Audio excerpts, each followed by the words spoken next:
You know, I've seen a protester walking down the street here, free Luigi. I mean, this guy's charged with a violent crime, and we're going to seek the death penalty whenever possible. The Attorney General took these unusually personal and prejudicial actions to ensure that the Mangione case was the first death-eligible case of the new administration.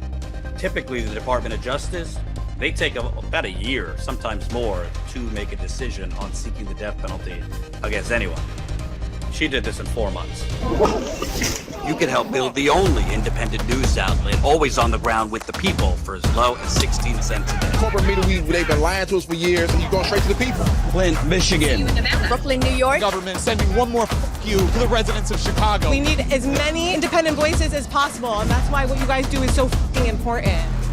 Covering what the corporate media covers up. Hey, it's Jordan with Status Coup. Luigi Mangione is going for the Trump administration, specifically seeking for the chance of the death penalty to be removed against him, as well as several federal charges to be tossed against him, or possibly have the entire federal case tossed based on what his attorneys are alleging is profound conflicts of interest that Attorney General Pam Bondi has in this case in bringing the death penalty against Mangione. Let me show you first, before we get to their recent filing, which points out that Bondi has a financial history with UnitedHealth. Let me show you, if you never saw this, what Bondi, the Attorney General of the U.S., said in April of this year on national television about Mangione. The president's directive was very clear. We are to seek the death penalty when possible. And, you know, it hadn't been done in 4 years. I was a capital prosecutor. I tried death penalty cases throughout my career. If there was ever a death case, this is one. This guy is charged with hunting down a CEO, a father of two, a married man, hunting him down and executing him. Yeah, I feel like these young people have lost their way. I was receiving death threats for seeking the death penalty on someone who is charged with an execution of a CEO. We're going to continue to do the right thing. We're not going to be deterred by political motives. You know, I've seen a protester walking down the street here, free Luigi. I mean, this guy's charged with a violent crime, and we're going to seek the death penalty whenever possible. Let's hold on political motives, or shall we say financial motives. But as Mangione's attorneys pointed out in several motions, she never used the term alleged there. She basically declared him guilty on national television, which was followed up with an Instagram post from the Department of Justice saying essentially the same thing. If you never saw the Instagram post, this is what the Bondi Department of Justice said about Mangione. Luigi Mangione's murder of Brian Thompson, an innocent man and father of two young children, was premeditated, cold-blooded assassination that shocked America. After careful consideration, I have directed federal prosecutors to seek the death penalty in this case as we carry out President Trump's agenda to stop violent crime and make America safe again. Yeah, they want to make America safe as they have a secret police force of armed men, of masked men, abducting immigrants and U.S. citizens, by the way, and throwing them in vans. I digress. Just in journalism, you learn to use the term alleged. But apparently the top cop in the United States doesn't realize, and her Department of Justice doesn't want to use the term alleged. They're basically declaring him guilty, which is highly prejudicial in legal terms for a potential future jury. So on Friday, Luigi Mangione's attorneys filed a pretty long motion. I'm not going to read the whole thing, to toss the death penalty, toss several of the federal charges, or if a judge decides that Bondi has a financial conflict of interest in this case, just toss the federal case, period, because they point out that Bondi has a prior financial relationship through her former lobbying for Ballard Partners. Let me read some of the motion. The defense's motion challenges the constitutionality of the death penalty as applied to the case focused on the unprecedented, repeated, and prejudicial actions of the Attorney General. Here, the Attorney General herself has violated the rules of this court and Department of Justice procedures. The Attorney General personally directed line prosecutors to seek the death penalty in a public press release delivered via social media, that's what I just read, and then appeared on national television to claim that based on her own experience as a capital crimes prosecutor, Mangione deserved to be executed. The defense previously argued that the Attorney General took these unusually personal and prejudicial actions to ensure that the Mangione case was the first death-eligible case of the new administration. Since the filing of the defense's original submission, however, the defense has uncovered an additional reason why the Attorney General took a personal interest in this case, which potentially explains why she herself ordered the line prosecutors to seek the death penalty. And I'll remind you, typically the Department of Justice, they take about a year, sometimes more, to make a decision on seeking the death penalty against anyone. She did this in 4 months. So it's highly unusual and highly expedited for this particular alleged murderer, for this particular victim. Prior to her appointment as Attorney General, Bondi was listed as a partner of the lobbying firm Ballard Partners. In turn, Ballard lists UnitedHealth Group as a regular client of the firm. UnitedHealth Group is the parent company, UnitedHealthcare. The AG derived and continues to receive personal benefits from Ballard in the form of a profit-sharing plan from Ballard's professional association with all of its paying clients, including UnitedHealth Group. These benefits, along with the financial benefits the AG derived from Ballard while she was a partner and while the partnership divided up revenue from UnitedHealth Group, show the AG has a personal and financial interest in the work Ballard has done on UnitedHealth Group's behalf. Further, as the chairperson of Ballard Partners' corporate regulatory compliance practice, the AG knew or should have known that UnitedHealth Group, the largest and richest healthcare company in the world, with annual revenue of about $400 billion, was one of her partnership's clients, and that she personally financially profited from Ballard's lucrative relationship with UnitedHealth. When Bondi left Ballard Partners to become AG, the very first defendant she personally selected to be executed was the man accused of killing the CEO of her former client. The AG's financial connection to UnitedHealth Group represents a conflict of interest that should have caused her to recuse herself from making any decisions in this case. Her failure to do so clearly violated the due process rights of Mangione and provides yet another reason why the notice of intent should be stricken.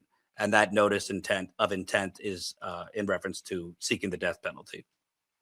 After serving as AG of Florida, the Attorney General joined Ballard Partners in January 2019. In November 2019, she left briefly to represent President Trump in impeachment proceedings and returned to Ballard in January 2020. She continued as a listed partner with Ballard until the very day of her confirmation as Attorney General by the U.S. Senate on February 4th of this year. In addition to being listed as a partner, the AG was the chairperson of Ballard's corporate regulatory compliance practice.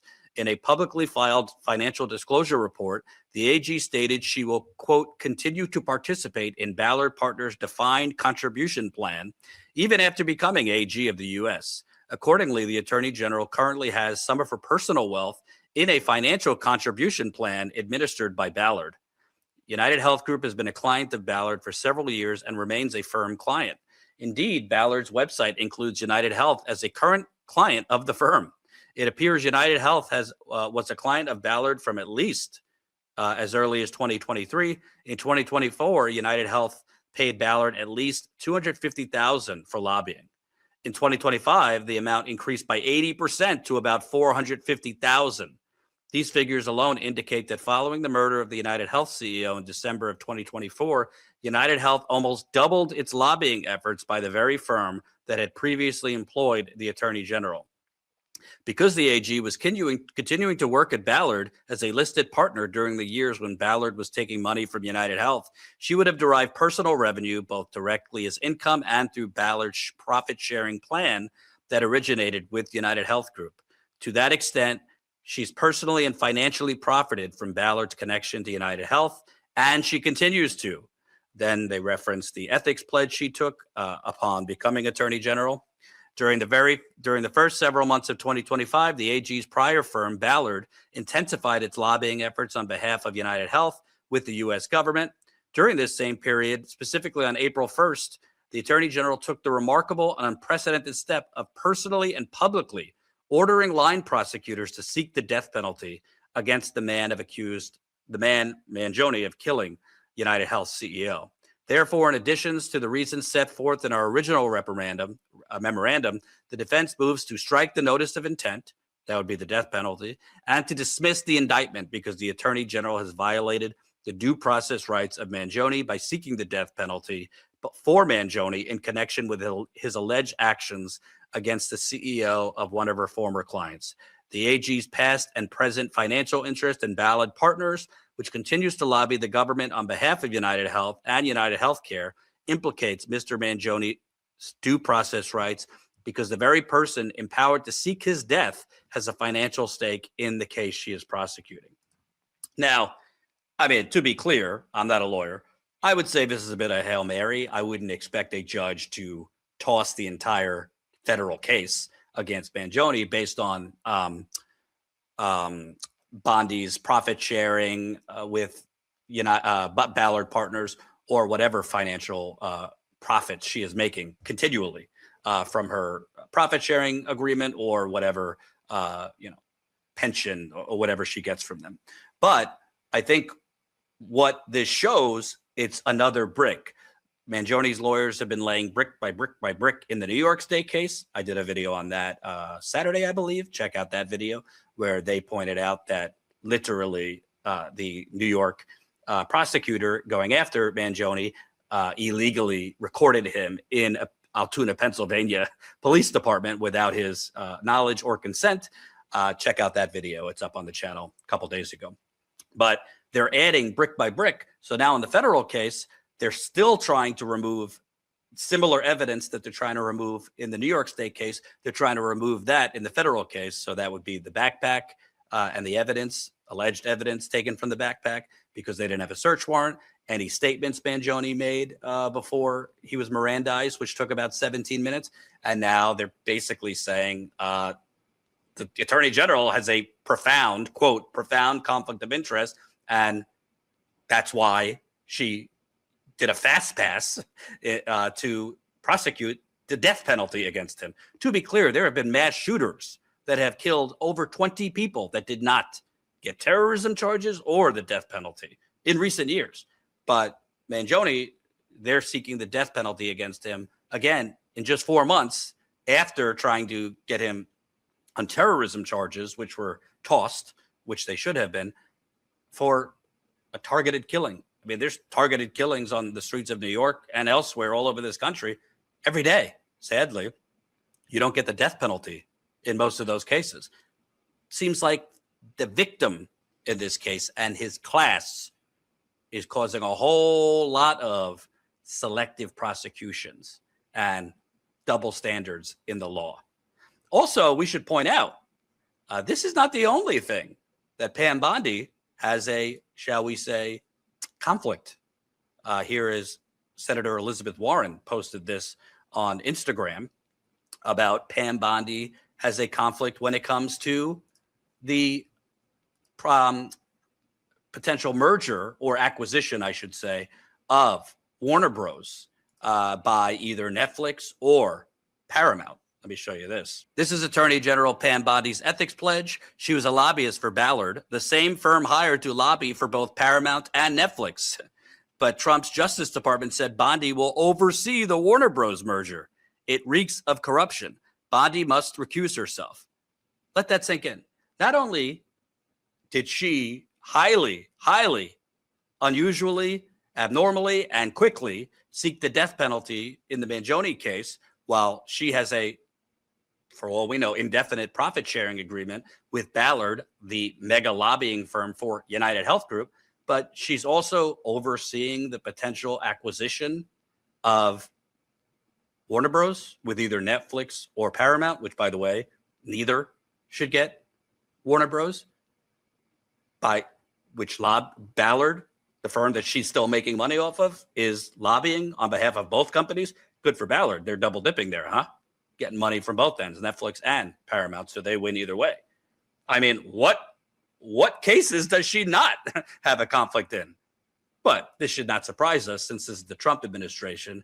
I mean, Trump's family is making out like bandits. They're looting the government, absolutely looting the Treasury, You got Trump's net worth up $3 billion since he retook the White House. It might be closer to $4 billion off his crypto scams. Jared Kushner with the $2 to $3 billion from Saudi Arabia. Don Jr. just got a loan of $600 million from the Pentagon. Steve Witkoff, his emissary, a real estate goon, is making bank off of similar crypto scams. We could go down the list. I don't have all day. So we will stay on this. Reminder, we have been on the ground covering the Luigi Mangione case. We have been to almost every court appearance. We would like to be there for the trials next year, but it takes a lot of resources, and we are independent. Please support this independent reporting for as low as $5 a month. We need you to stay on this important story. StatusCoup.com/join. You can become a member for as low as $5 a month.